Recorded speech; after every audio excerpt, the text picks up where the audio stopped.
Conséquence d'une gestion low-cost, le club phare de la Kabylie a montré toutes ses limites face à une équipe de Belouizdad qui a clairement affiché sa supériorité dans le jeu et dans la gestion de la rencontre. L'élimination de la JSK à domicile et devant son public dès le premier tour de la Coupe d'Algérie n'est que la traduction dans la pratique d'une gestion sans vision d'une direction managériale de la société Mobily qui semble plus tâtonner que vouloir mettre les bases réelles d'un grand club tel que défini par la mission qui leur a été confiée. Les prémices d'une saison ratée ont commencé à se dessiner dès le mois d'août dernier avec un recrutement catastrophique. Au lieu de rectifier le tir au dernier mercato hivernal, les dirigeants se sont contentés du meneur de jeu malien Mamadou Traoré et de Juburta Enroun en fin de carrière et qui est resté inactif pendant plus de 6 mois. Qui d'ailleurs ont tous les deux brillé par leur absence dans le 11 titulaire aligné hier. Cette frilosité, conjuguée à l'élimination d'hier, est perçue comme les conséquences du manque d'ambition du propriétaire du club qui par les paroles affiche l'ambition de rendre à la JSK son blason d'antan, mais par les actes, il semble coller au starting block. Moyens et management. En plus des erreurs à répétition commises par la direction depuis la fin de l'exercice écoulé, il faut dire que les moyens mis par Mobily par rapport à Madar au CRB sont vraiment incomparables. Les deux clubs sont pourtant gérés par deux grandes sociétés nationales. Même si Madar est au CRB depuis 6 ans, cela n'explique pas pour autant la différence des budgets injectés par les dirigeants des deux entreprises. Puis, là où la différence est plus criarde aux yeux des supporters se situe au niveau de l'engagement des managers des deux sociétés donnant l'impression de ne pas être missionnés pour la même tâche. Certes, la direction avait déboursé des milliards à l'intersaison sur des joueurs qui ne méritent pas de défendre le maillot du club le plus prestigieux d'Algérie. Mais au lieu de demander des explications aux dirigeants et de mettre les moyens adéquats pour pouvoir concurrencer avec le MCA, le CRB et l'USMA, la JSK a surpris la plupart de ses supporters par la qualité de son recrutement hivernal.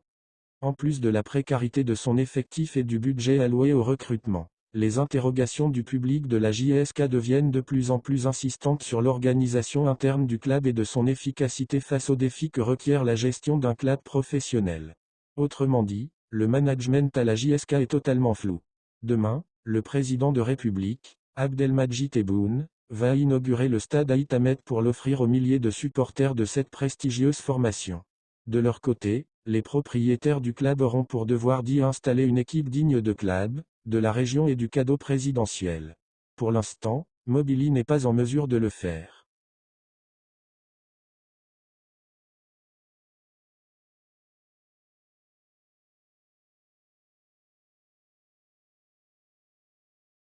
L'élimination précoce en Coupe d'Algérie et le parcours peu reluisant en championnat ne sont que le reflet de l'état de déliquescence dans laquelle se trouve l'équipe. Au-delà du recrutement catastrophique réalisé à l'intersaison, c'est le clanisme qui s'est installé ces dernières années qui a contribué à la descente de l'équipe aux enfers. La compétence a cédé la place à la loyauté. Résultat, le club le plus titré d'Algérie sombre d'une année à l'autre. Et comme cela n'a pas suffi, s'attire de partout et au point où la direction qui arrive est traînée dans la boue. Évidemment, cela n'a fait qu'envenimer la situation surtout en l'absence des résultats. Au lieu de faire appel à des compétences pour tirer l'équipe vers le haut, les dirigeants ont procédé à des nominations qui ont intrigué plus d'un. Les intrigues.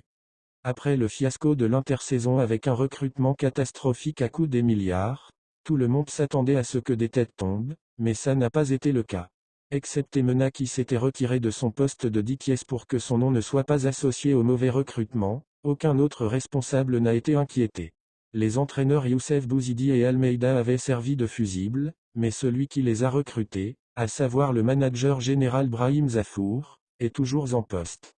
Cela suscite des interrogations chez les supporters qui se demandent qui l'a maintenu à son poste, alors que la direction avait affirmé lors des premières journées du championnat qu'elle allait prendre des décisions courageuses. Mais ce n'était qu'une promesse en l'air. Aucune décision n'a été prise et cela n'a fait que creuser le fossé avec les supporters et enfoncer davantage l'équipe dans la crise. Les joueurs. L'une des autres causes de la descente aux enfers de l'équipe est que chaque direction qui arrive essaie d'écarter les joueurs recrutés par les anciens dirigeants et cela pour faire de la place à ceux qu'elle a engagés. C'est vrai que la libération et la mise à l'écart de certains éléments sont méritées, mais il y a des joueurs qui sont marginalisés, alors qu'ils ont largement leur place dans l'équipe. Cela ne date pas uniquement de cette saison, mais c'est une pratique qui a caractérisé la gestion de l'équipe ces dernières années. Cela a beaucoup nui au club et cela doit cesser pour que la JSK puisse relever la tête, sinon elle ne pourra jamais prétendre au titre. Les litiges. Enfin, il y a un point qui a été soulevé par les supporters et qui concerne l'ancienne direction, c'est le nombre de litiges des entraîneurs ou des joueurs gagnés au niveau de la FIFA. Il y avait eu même de graves accusations concernant ces litiges comme quoi les anciens dirigeants laissaient les affaires litigieuses atterrissent à la FIFA avec la complicité des managers des entraîneurs ou des joueurs concernés pour faciliter le transfert des devises. Mais il est impossible de vérifier ces accusations. S'agissant de la direction actuelle, elle est appelée à régler le cas de l'attaquant bosniaque Semir Smajlaji auquel la FIFA a donné gain de cause avant qu'elle n'introduise un recours auprès de TA de Lausanne. Pour le coach portugais Rui Almeida, on ne sait toujours pas s'il compte ou pas saisir la FIFA.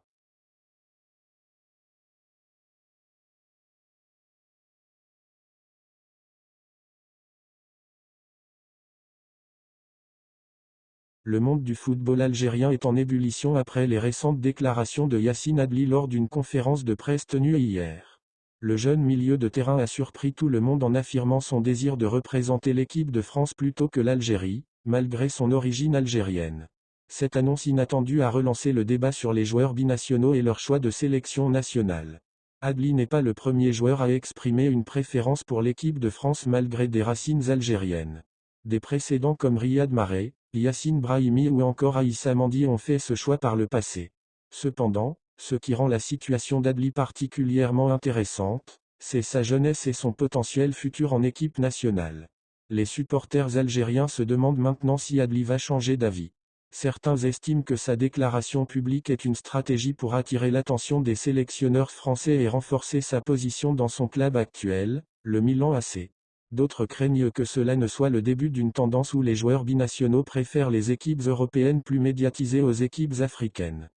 La Fédération algérienne de football, sous la direction du président Walid Sadi, a toujours accordé une grande importance aux joueurs binationaux et a tenté de les convaincre de choisir l'Algérie. Cependant, la décision finale revient toujours au joueur lui-même. Du côté français, Didier Deschamps, le sélectionneur de l'équipe nationale, n'a pas encore réagi aux déclarations d'Adli. Certains estiment qu'Adli n'aura pas facilement sa place dans l'équipe de France étant donné la concurrence féroce au sein de l'équipe. La pression médiatique et les réactions des supporters pourraient influencer la décision finale d'Adli. Si ses performances sur le terrain continuent à impressionner, il pourrait être tenté de reconsidérer son choix et de choisir de représenter l'Algérie. Dans tous les cas, l'avenir international de Yacine Adli reste incertain et sujet à spéculation.